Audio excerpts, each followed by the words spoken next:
Hi, Reverend William here. I'd like to talk to you this evening about inalienable and unalienable, not inalienable. There's a big difference.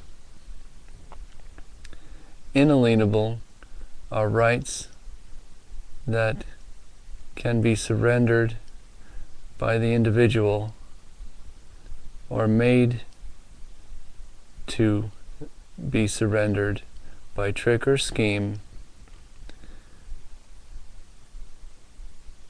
and they are a privilege that are granted in basic terms, although others would argue in description. There's another thing that has been brought to my attention, that the authorities ask people when they're pulled over to the side of the road, and it is exactly this: do you relinquish your fourth waiver? Tell me something. What the hell is a fourth waiver? I'm pretty sure it means the Fourth Federal Amendment.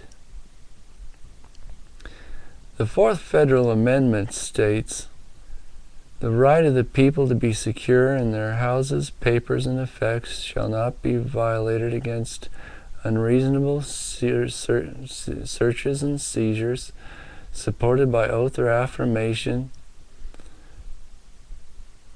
And let's see, without probable cause, supported by oath or affirmation, yeah.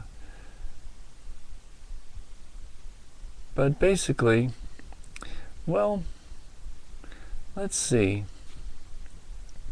The Citizens Rule Book should have it here. You know, this one right here. The Citizens Rule Book is pretty clear on things.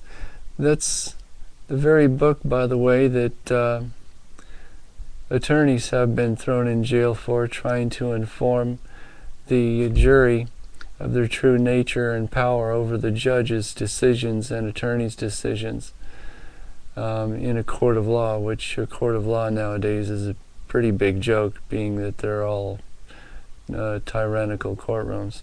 And by the way, that flag with gold fringe on it, that's a maritime flag.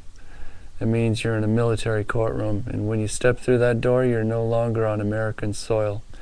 You're in a military courtroom. Few people know this. The state flag is there as a token gesture, but it's not we the people's flag. Let's see here.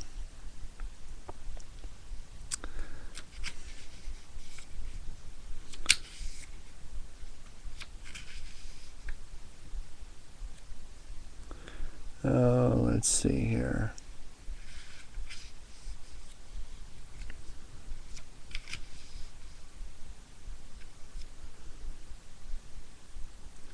Yes, Bill of Rights.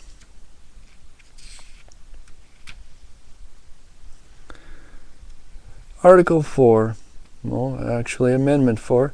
The right of the people to be secure in their persons, houses, papers, and effects against unreasonable searches and seizures shall not be violated, and no warrant shall issue but upon probable cause, supported by oath or affirmation, and particularly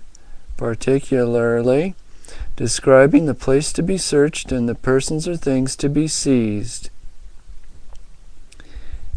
And if it's not filled out in that manner, particularly describing the place or persons to be seized, things, all that,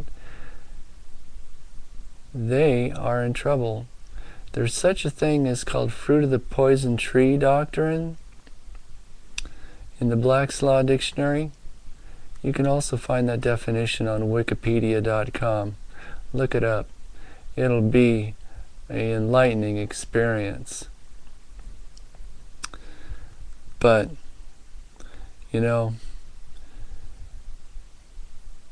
Congress once said, and I quote, Congress shall make no law respecting an establishment of religion or the free exercise thereof, or prohibiting the freedom of speech. Imagine that. Or the press, or the right of the people peaceably to assemble and to petition the freaking government for a redress of grievances. Amen, huh? Well, as Michael Badnarik said, and I quote, "If the first one don't work, the second one will." A lot of people find that quite humorous. I don't. You should check out Glenn Beck and Judge Napolitano in the state of Montana and their opinion on the Second Amendment. It's quite enlightening. Anyway, you all should do a little bit more studying up about the definitions of inalienable and unalienable. And by the way, it's not guilty. It's innocent or not innocent. It's never guilty. Change a word, enslave a nation. That's where we have currently ended up. Huh. Think about it. It's been a slice, people. Good night.